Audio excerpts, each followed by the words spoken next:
Hey, what's up, everybody? Welcome back to another video. I'm a tattooed preacher. It's Halloween. Halloween is as of the recording of this video, is 2 days.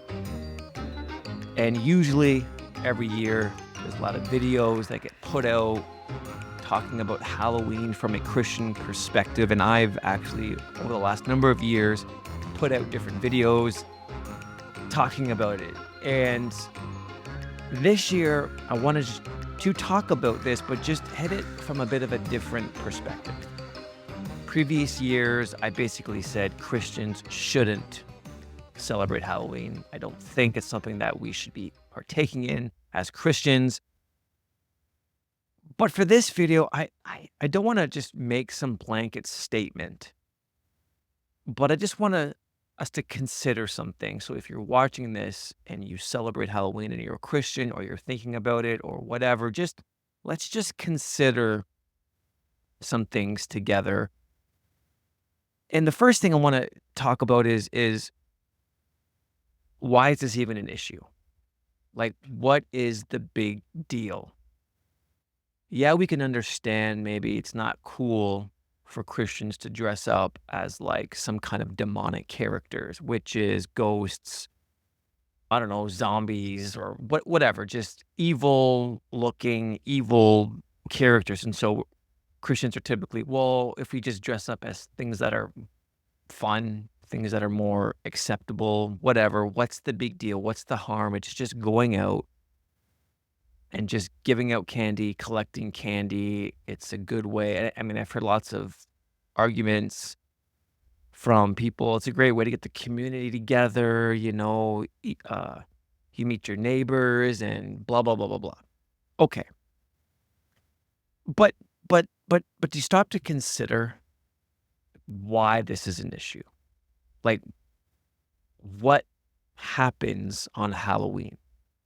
And there's a ton of amazing content videos out there from people explaining in detail the kinds of things that happen on Halloween. So I'm not going to go into that much depth in this video, but I just want us to consider some things.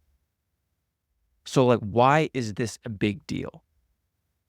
Like, what kinds of things happen? Well, when you are in the occult, various forms, various sects of Satanism, witchcraft, all that kind of stuff, different factions in those areas. This is a major night for them.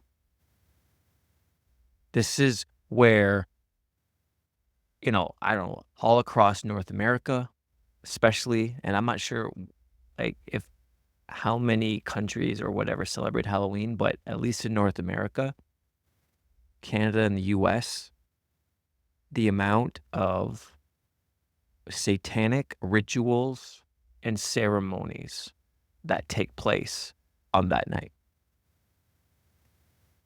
And when you start looking into what happens at these ceremonies, these rituals, these seances, it would make your stomach curdle.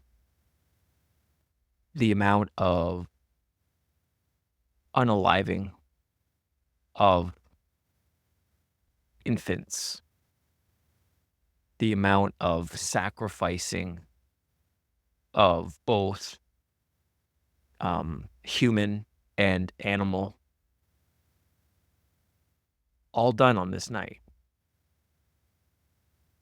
The amount of torture, suffering, the amount of just evil beyond comprehension that takes place on this night. And if you just take a moment and think about that this is what this night is used for, and then you have so many millions upon millions of people going out there it's just a fun night. It's just we're just collecting candy. We're just giving candy out. It's fun, it's innocent.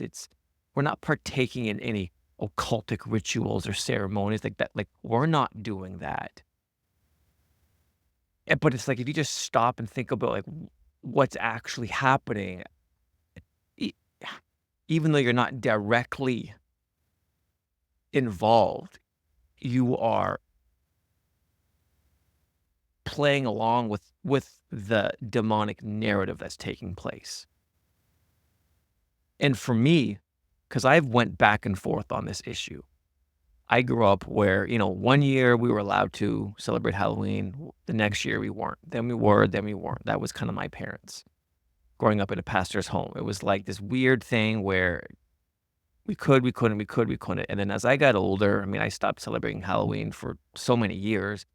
But then as I got older and then had kids, it's like, okay, well, here's a conversation again. And so there were a few years where I kind of knew some of the stuff that was happening, but I always chalked it up to like, okay, well, yeah, that stuff's happening on this night, but like there's stuff that happens every night.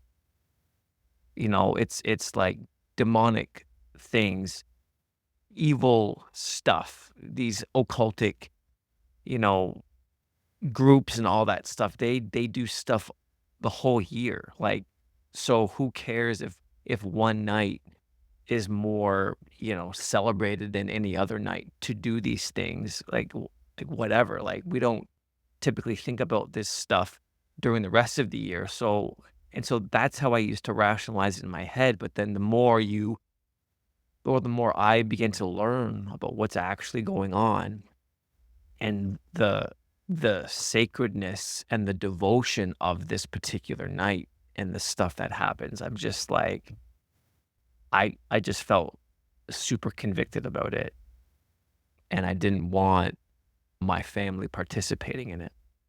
And I know that my little family not participating doesn't do anything, doesn't change the fact that it's happening. It's just a matter of conscience. And I don't know how, like, I could go out there and knowing what's happening, you know, and just thinking about the pain, the suffering, and just the stuff that's taking place in these ceremonies and rituals can't, in good conscience, be not participating, but going out there and pretending like nothing's happening and everything is okay and just having fun. I can't. And so I just want you to consider those facts. Just consider them. Think about like this why this night, what happens on this night and why it's happening. And even though it may seem innocent, it may seem fun just to go out and dress up and whatever, like take a step back and look from the perspective of like spiritual warfare. Like there's a battle taking place as Christians. And this is a night where the kingdom of darkness like does a lot of stuff. And Christians are going along and they're not obviously directly participating in it, but they're going along with this narrative, even if it's out of ignorance or naivety, just still going along with it, still giving extra emotion to this night. And in good conscience, I couldn't do it. And so I just want you to consider that. You're watching this and you're thinking about it, or you've never really thought about Halloween this way from this perspective, just consider the thought, like, is it really worth it to go out, get candy? I mean, if you wait till the next day, you can go buy bags and bags of candy for like half price, 70% off, fill up a whole pillowcase and give it to your kids. Like, if it's just about candy for your kids yeah, but just consider those things. And that's it. Just consider it. Well, let me know what your thoughts are on this subject down below. Let me know what you agree with, what you disagree with. Do you celebrate it? Do you not? Let me know. Share your thoughts. Share your heart. And we'll see you all in the next video. Much love. And God bless.